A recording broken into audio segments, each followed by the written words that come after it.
morning friends. Today we are going to study our geography chapter, natural vegetation and wildlife resources. Before studying any topic or any chapter, the main thing that arises in our mind is why we are studying this chapter or topic. What's the necessity? Yes, it's the very general question that arises in the mind of all the students why we are studying the particular thing. Now we are studying this natural vegetation and wildlife resources because in this era where we are just surrounded by cyclones, earthquake or COVID-19 virus, anything. So it is very necessary to preserve our natural resources, our natural world, and it is very important to preserve the natural vegetation and wildlife, because by studying this only we are going to know why they are important to us and how can we preserve them. Obviously, when we know the importance of something in our life, then we are going to save it. So it is very necessary to save this natural vegetation and our world life. Now, natural vegetation. We all are familiar with the term natural and vegetation. Okay, if we are just understand the meaning separately, then natural means no human being. Yes, understood? And vegetation means plants. So, what do you mean by natural vegetation? Plants that are grown by themselves only and there is no human intervention. There is no role of humans in their growth, in growing them and in planting them. They just grow by themselves only by natural means. So natural vegetation means natural plants.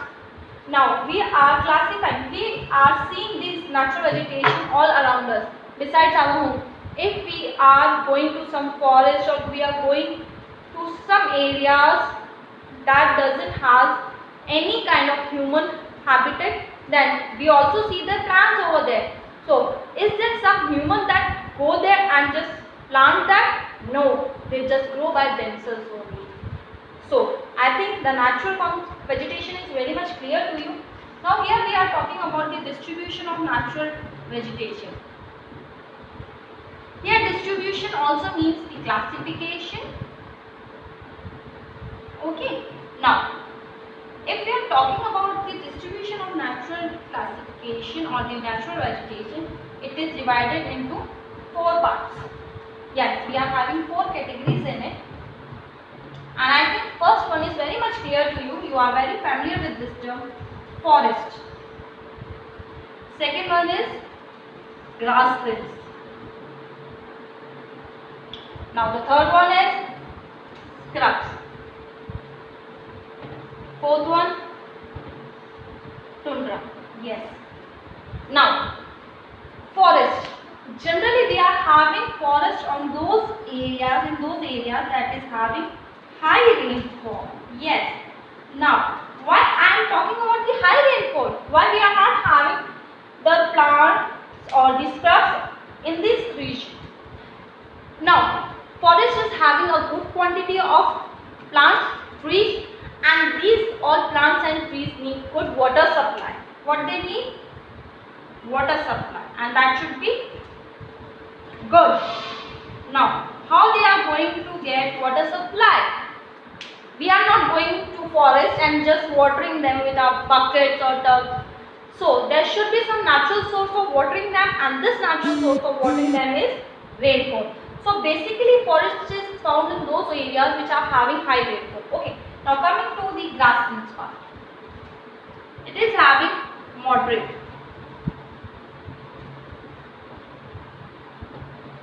Yes, the rainfall is not too much high, not too low. Moderate means not too high and not too low. Generally grasslands are high and small. Here high means tall and small. Now coming to scrubs, these are found in areas which are having low rainfall. Have you ever visited to desert nearby areas? You will notice scrubs here. Okay, small plants, scrubs. In Hindi we just call it like jhadiyan and all that.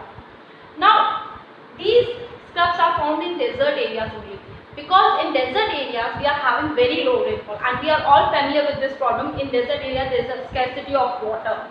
So there has to be some adaptation for these scrubs, for the plants that are growing in low rainfall to survive. Yes, there are some adaptation.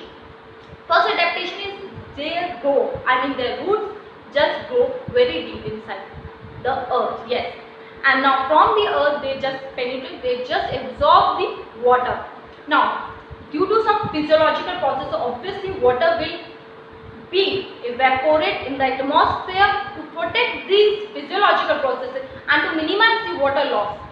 What the plants have adapted, they just have waxy layer, and obviously waxy layer will help them in minimizing the water loss. Now next thing is they are having thick stem. Okay. Now the tundra. Tundra is found in colder regions.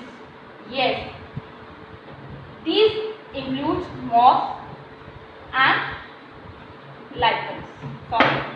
Moss and lichens. Yes, the temperature is very much low, and you will notice here the vegetation is not very much found here. It is very scattered, and there is no leafy greeny cover over these tundra regions. You will find only snow over this region. Now coming back to forest, I would like to also give you some knowledge about this. Sometimes forests have areas of high moisture and the low moisture. Okay, now what does this moisture level plays a role in a forest? Yes, the moisture level in the forest plays a very important role. The regions which are having high moisture will have tall trees, and the regions which are having low moisture will have small trees. So please keep in mind that these high moisture levels play a very important role in the size of the tree. Now we are going to study the forest in little deep. Okay. The forest part has covered almost 1/3 part of the earth, and you will be glad to know that without forest we are not going to survive. Yes. So it is very important to study forest importance. Now, forest importance has been divided into 3 categories. We are having categories so that we can study it very conveniently. First one is regulatory function. Now what do you mean by regulatory function? Where you are having oxygen, from where you are getting oxygen? Yes, obviously from trees. And what do you think? The trees present nearby you are providing enough oxygen for the whole humankind? No, you are wrong. Most of the oxygen supply is getting from the forest. Yes. Like Amazon forests are known as the lungs of the world because most of the oxygen is supplied by the Amazon forest. Next thing, we all know that when we are breathing, we just absorb the oxygen, we just intake the oxygen that we are getting from the plant. But what we are releasing? We are releasing CO2. So, if CO2 is present in the environment, then it is very dangerous. Obviously, we are having CO2 around us, but it is also absorbed by the plants. So, plants or forests just check the level of carbon dioxide in the atmosphere. Next thing, soil erosion. What is soil erosion? We have studied this term very many times. Soil erosion is removal of top layer of fertile soil. Now, what does matter if top layer of the soil is removed? It matters a lot. It contains the minerals and nutrients and the humus that is important for the growth of the plants. So, now how forest helps in preventing the soil erosion? When roots of the plants of the forest go in the earth, yes, go deep inside the land, they just bind the particles of the soil together. If there is no forest, there will be no plants. If there is no plant, there will be no roots. And if there is no root, nothing is there to bind the soil particles. It will be easily removed by the water and soil. Now coming to the next, it is preventive measures. What is preventive? It's just giving shelter to animals. Yes.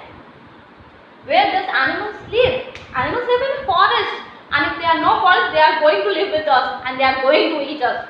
So they are providing shelter and home to the animals. Now next thing, last thing is productive. Now here productive means what things we are getting from the forest. Wood and timber. Have you ever given a thought from where you are getting the furniture? Obviously you make the wooden furniture from the wood only, and this wood is supplied from the forest. Next, essential oils. Fruits, herbs for medicinal uses. How they are getting? We are getting from the forest. Spices, from paper. Have you ever given a thought what books and copies you are using? How paper is made? Paper is made from the what? Wood of the forest, wood of the trees. So ultimately what we are getting, forests are very important to us, and if we are cutting down the forest, we are harming ourselves. Indirectly in the future, somehow this thing is going to harm us. So as we are seeing, there are many functions of the forest and it is very important. All these things are very important for the humankind. So we have to save the forest. Thank you for this, and we are going to proceed with our further topics in our next lecture. Thank you.